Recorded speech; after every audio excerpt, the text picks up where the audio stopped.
حسین اس دن بھی بڑے راضی تھے، اور جب اللہ اکبر کہہ کے زخم کھا کے جناب علی اکبر گھوڑے سے زمین پر تشریف لائے تھے اور جوان بیٹے کو سہارا دے کر انہیں اٹھانا پڑے تھا، حسین اس دن بھی رب کی رضا پہ بڑے راضی تھے۔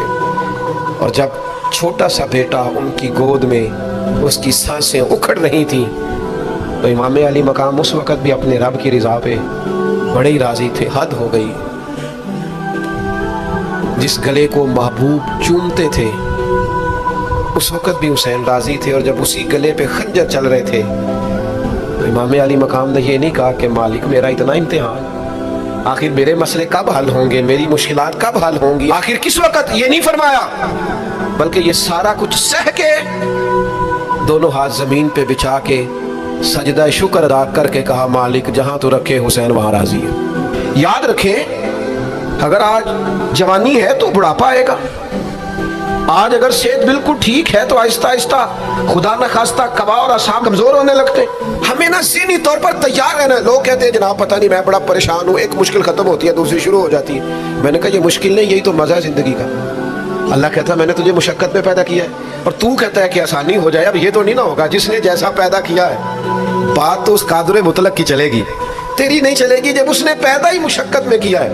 آپ اس بات کو یاد رکھیں اور اس کو اچھی طرح سمجھ لیں کہ آپ جب تک مزاج مشقت کا نہیں بناتے، ایک کے بعد دوسری، دوسری کے بعد تیسری، تیسری کے بعد چوتھی مشقتیں راہ دیکھ رہے، اور جو مشقتوں کے عادی نہیں وہ پھر پچھلی صفوں میں ہیں، جو مشقتوں کے عادی نہیں وہ پھر کسی صورت بھی نہ نام بنا سکتے ہیں نہ کام کر سکتے۔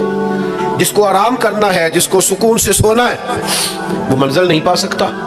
آپ کو آگے بڑھنا ہے، آپ کو جدوجہد کرنی ہے، آپ کو کوشش کرنی ہے، آپ کو باہمت رہنا ہے۔ حضرت عمر سے کسی نے کہا تھا کہ میں آپ سے ملنا تو چاہتا تھا پر دوپہر کا ٹائم تھا، میں آیا نہیں، کہیں آپ سو نہ رہے ہو۔ تو جناب عمر رو پڑے، فرمانے لگے سویا کرتا تھا کبھی، جب سے ابو بکر یہ چابیاں میرے ہاتھ میں دے گئے نا تو دن کی بات کرتا ہے، میں رات کو نہیں سو پاتا، اٹھ اٹھ کے حضور کی امت کی خبرگیری کرتا ہوں۔ رات جگہ میرا نصیب بن گئے ہیں، آنکھوں کی نیند رخصت ہو گئی ہے، لہجوں میں آرام نکل گیا ہے۔ اور بھائی جب آپ کو جدوجہد کرنی ہے، جب آپ کو آگے بڑھنا ہے، ذہن بناؤ یار، طبیعت بناؤ، آگے بڑھنا ہے، مشقت کرنی ہے، نیند تھوڑی کم لینی ہے، زبان کے ذائقے مزے کے کھانے تھوڑے کم کرنے۔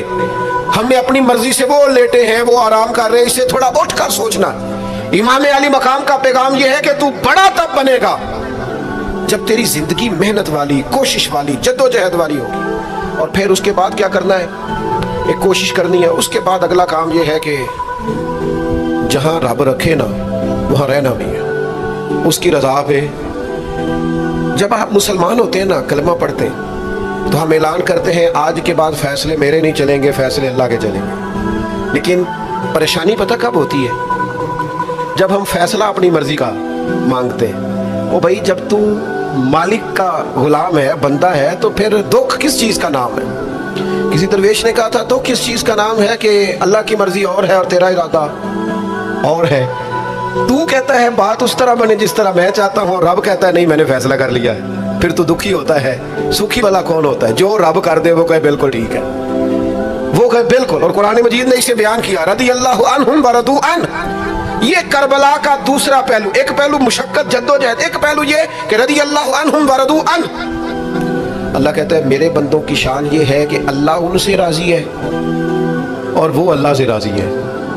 اللہ ان سے راضی ہے اور وہ بھی راضی ہے اللہ سے۔ اللہ نے جہاں رکھا ہے وہ اللہ سے، ایک پہلو یہ ہے کہ اللہ راضی ہو جائے، ایک پہلو یہ ہے کہ بندہ راضی ہو جائے۔ رب فرماتا ہے ذالک الفوز العظیم، وہ اللہ سے راضی، اللہ ان سے راضی، یہ بہت بڑی کامیابی ہے۔ امام محمد غزالی رحمۃ اللہ علیہ سے کسی نے کہا تھا زیادہ مشکل کیا ہے، اللہ کا راضی ہونا کہ بندے کا؟ تو امام صاحب فرمانے لگے رب تو مہربان ہی بڑا ہے، بڑی جلدی راضی ہو جاتا ہے۔ دو صرف آنسو بہائے سچی توبہ کے مالک راضی ہے، کسی غریب کی مدد کر دے اخلاص سے اللہ راضی ہے، اللہ تو جلدی راضی ہو جاتا ہے۔ مشکل یہ ہے کہ بندہ نہیں راضی ہوتا۔ یہ اس نے ہر روز ایک نئی امید لگائی ہوئی ہے، ہر روز اس کا نیا رنگ ہے، یہ راضی نہیں ہوتا۔ حضرت موسیٰ علیہ السلام نے اللہ کی بارگاہ میں عرض کی مالک میری قوم یہ عرض کرتی ہے کہ تو بتا تو ہم سے کیسے راضی ہوگا؟ حضرت موسیٰ اپنی قوم کی عرض لے کر مالک کی بارگاہ میں کوہ طور پہ حاضر ہے. او یارو اسے دل کی تختی پہ لکھ لینا. عرض کی مالک میری قوم کہتی ہے رب کریم کے حضور عرض کریں کہ ہمیں بتائے ہمارا رب ہم سے کیسے راضی ہوگا. تو حضرت کلیم کہتے ہیں جب رب کی بارگاہ میں عرض کیا تو مالک نے فرمایا ان سے جا کے کہو وہ مجھ سے راضی ہو جائیں, بس وہ راضی ہو جائے میں بھی ان سے راضی ہو جاؤں گا. حضرت سیدنا عبداللہ ابن عمر رضی اللہ تعالیٰ عنہ کا صاحبزادہ بڑا سخت علیل ہو گیا. بچے بیمار ہو جائیں تو تکلیف بڑی ہوتی ہے انسان کی طبیعت کو. حضرت عبداللہ ابن عمر کے بیٹے بڑے سخت علیل ہو گئے. جناب عبداللہ ابن عمر بڑے پریشان ہیں, کبھی ادھر جاتے ہیں کبھی ادھر جاتے ہیں اس حکیم کے پاس, اس طبیب سخت پریشان.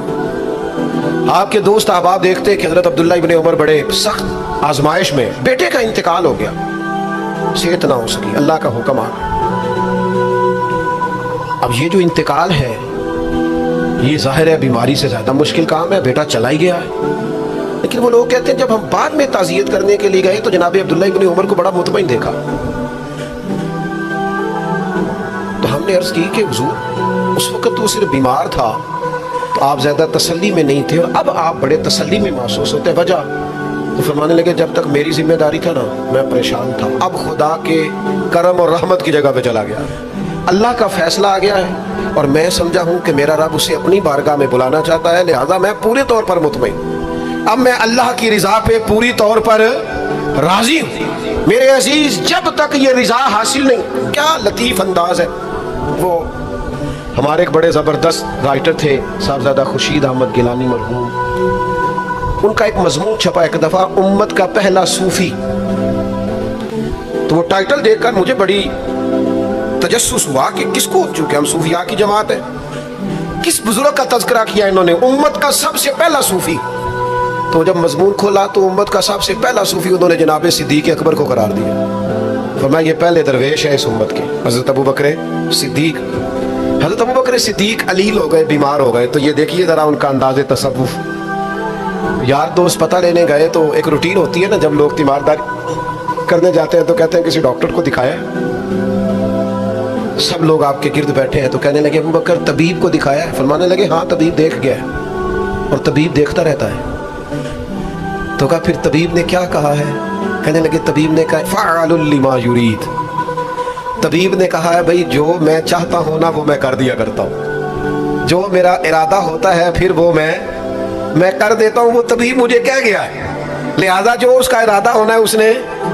اب وہ جو ارد گرد بیٹھے تھے وہ بھی تو صحابہ تھے نا, اس باریک بات کو فوراً سمجھ گئے, کہنے لگے اللہ تجھے جزا عطا کرے. یار دیکھو چھوٹی بات نہیں. حضرت انس بن مالک کہتے ہیں 10 سال میں نے نبی پاک کے گھر میں نوکری کی ہے, 10 سال. 1 سال کے بعد لوگ اکتا جاتے ہیں, سارا پتہ چل جاتا ہے, اس کے بعد وہ چاہتے نہیں رہتی, بندہ پرانا ہو جاتا ہے, اکرام احترام اللہ ماشاءاللہ وہ نہیں رہتا. فرماتے ہیں 10 سال حضور کے گھر میں نوکری کی, پورے 10 سال ایک دفعہ بھی رسول پاک نے اوف نہیں کہا. فرماتے ہیں ایسا نہیں کہ کبھی کوئی ایسی بات نہیں ہوئی جس سے حضور ناراض